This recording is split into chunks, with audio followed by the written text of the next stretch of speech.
l'obscurité vont provoquer un conflit entre la lumière et la nuit. Lorsque l'homme aura conquis les océans, qui volera dans les airs avec des ailes comme les oiseaux, lorsqu'il aura appris à maîtriser le pouvoir de l'éclair, alors le temps de la guerre commencera. Il y aura un combat titanesque entre les forces des ténèbres et les forces de la lumière. Les nations s'élèveront contre les nations en utilisant les forces obscures pour dominer la Terre. Ce texte a plus de 3000 ans. Il a été écrit par Thoth Hermès et il traite des réalités du monde d'aujourd'hui.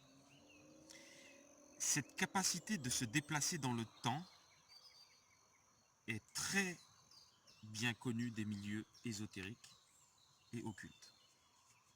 Il existe chez tout humain et nombreux sont ceux qui l'ont utilisé pour décrire les réalités présentes aujourd'hui.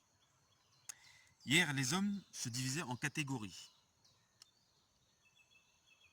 Pauvres, riches, libéral, socialiste, patron, travailleur, religieux, athée, savant, ignorant.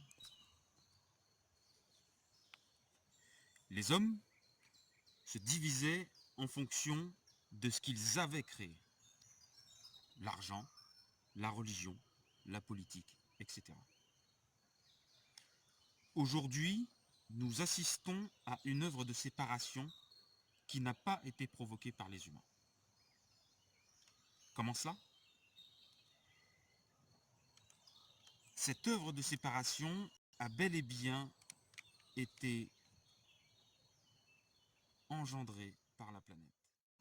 Aujourd'hui, le monde naturel, aujourd'hui et demain, le monde naturel nous imposera un choix.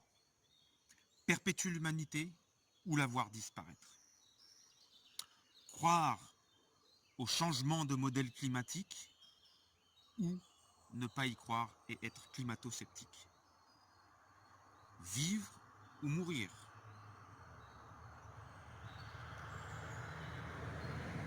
Organiser la survie des êtres vivants et des végétaux ou continuer, trouver de nouveaux moyens de subsistance puisque aujourd'hui de nombreuses espèces ont disparu et de nombreux végétaux sont en déclin à cause des sécheresses du sol. C'est la planète et les principes de vie qui la gouvernent qui sont à l'origine de cette œuvre de séparation, qui connaîtra son accomplissement total dans les quelques années à venir. Chaque humain, chaque cœur doit faire un choix. Aussi, bientôt les humains se rassembleront sous deux bannières. D'un côté, ceux qui ne veulent pas et ceux qui ne veulent rien savoir et espèrent que la vie et la terre continueront.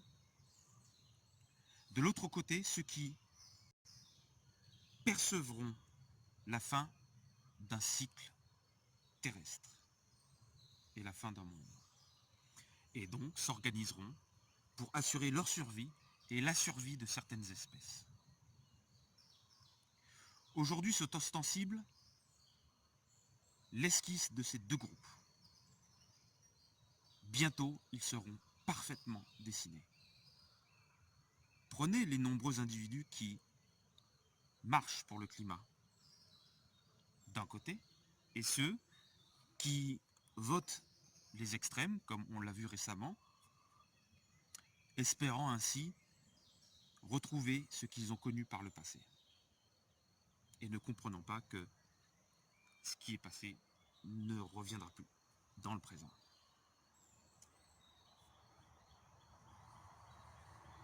Il est ainsi fort aisé de comprendre que ces deux groupes se feront opposition. Et éprouveront énormément de difficultés à vivre ensemble. Ceci est une réalité que nous voyons se dessiner aujourd'hui et elle sera de plus en plus présente. D'un côté, vous avez ceux qui considèrent qu'il ne faut plus, il faut respecter les animaux, ne pas les s'alimenter, les tuer massivement. Et de l'autre côté, vous avez ceux qui sont dans l'ancien système et qui ne veulent pas croire au déclin du monde naturel. Aussi, ces deux groupes s'opposeront de plus en plus. En raison de ceci, nous demandons aux démocraties de permettre à ceux qui veulent croire dans la fin d'un cycle d'obtenir la possibilité de le faire. Que ceux qui sont à l'écoute du monde naturel, de leur octroyer la possibilité de sortir des démocraties et de vivre ainsi avec la possibilité d'organiser les préparatifs pour aller vers Sion. Nous tenons à rappeler ici que Sion n'est pas Jérusalem. Jérusalem, c'est autre chose. Le nouvel ordre mondial ne peut s'imposer à tous. On ne peut pas imposer d'être à l'écoute du monde naturel à tout le monde. Aussi, il sera véritablement opérationnel qu'après la sortie de Sion. À ce moment-là, l'humanité aura pour capitale Jérusalem pour des raisons que nous exposerons dans l'avenir. Tous ceux qui voudront rejoindre Sion devront impérativement accomplir le rite final qui sera bientôt divulgué publiquement. En attendant que ceux qui ont l'épée déposent cette épée dans leur fourreau, que ceux qui ont l'or permettent la réalisation de ce projet, afin que s'accomplisse la parole prophétique donnée à Daniel, qui, je vous le rappelle, dit qu'une pierre se détachera de la montagne sainte, frappera les pieds de la statue. Ces pieds sont une situation politique mondiale, je vous le rappelle. Mais aussi que s'accomplisse une autre parole prophétique, qui dit que les anges sépareront les chèvres des brebis. Je vous le rappelle, les anges sont des réalités sublimées, des forces de la nature sublimée. Et c'est ce que nous vous avons expliqué dans ce discours. Aujourd'hui, cette œuvre de séparation est provoquée par les forces naturelles. Voilà, je vous souhaite à tous une bonne méditation sur ces propos. Et quant à moi, je vous dis à bientôt à travers les vidéos de la communauté des Fils de Seth. Merci de votre attention.